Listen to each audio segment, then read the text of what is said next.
Nabi mengatakan, bersabda, orang meninggalkan 3 Jumat maka akan dicop dalam hatinya dengan cop sebagai seorang munafik, kata Nabi SAW.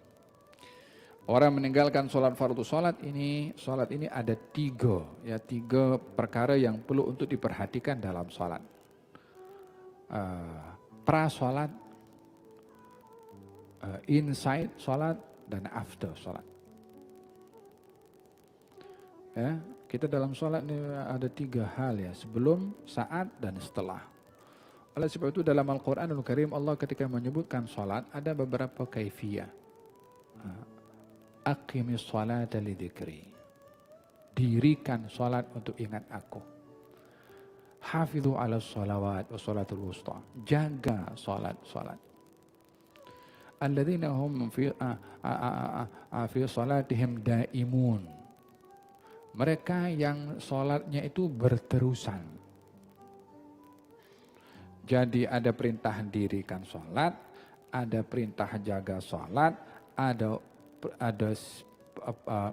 pemberitahuan orang sentiasa sholat. Yakni sentiasa sholat hatta di luar sholat. Macam mana?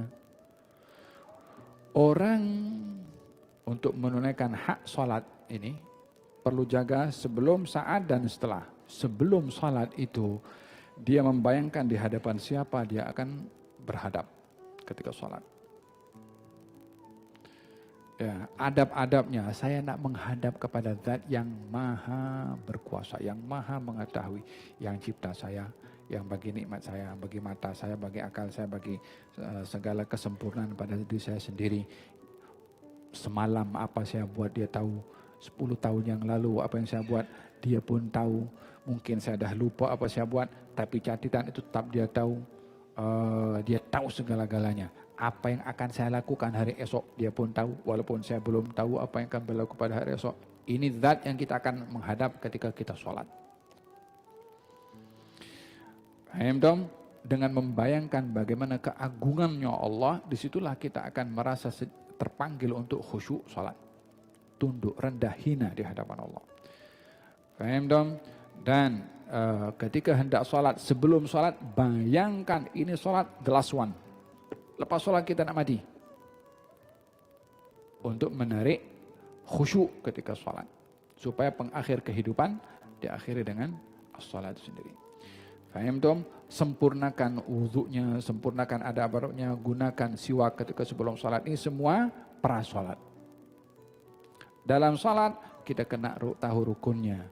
Kaulinya, rukun fi'linya, rukun qalbinya, rukun maknawinya, fokus kepada Allah. Masuk dalam sholat direct conversation dengan Allah Subhanahu wa taala. Kita bercakap langsung dengan Allah Subhanahu wa taala. Seperti mana kita bercakap dengan penguasa, dengan sultan, dengan siapa, kita ada di protokol. Sebut dirinya macam mana, sebut sultan macam mana, bahasa yang digunakan pun. Oh, kita pun ketika berbicara dengan Allah ada protokol juga. Faham dong? Ini saat kita berada dalam sholat. Selepas daripada sholat, implikasi sholat, impact sholat. Kena dilihat. Adakah sholat yang kita lakukan mencegah diri kita daripada perbuatan keji dan mungkar? Kalau belum, perbetulkan sholatnya untuk kita sempurna sholat sebelum, saat, dan setelah. Semoga Allah SWT menganugerahkan kepada kita kesempurnaan dalam sholat. Amin. Allahumma amin.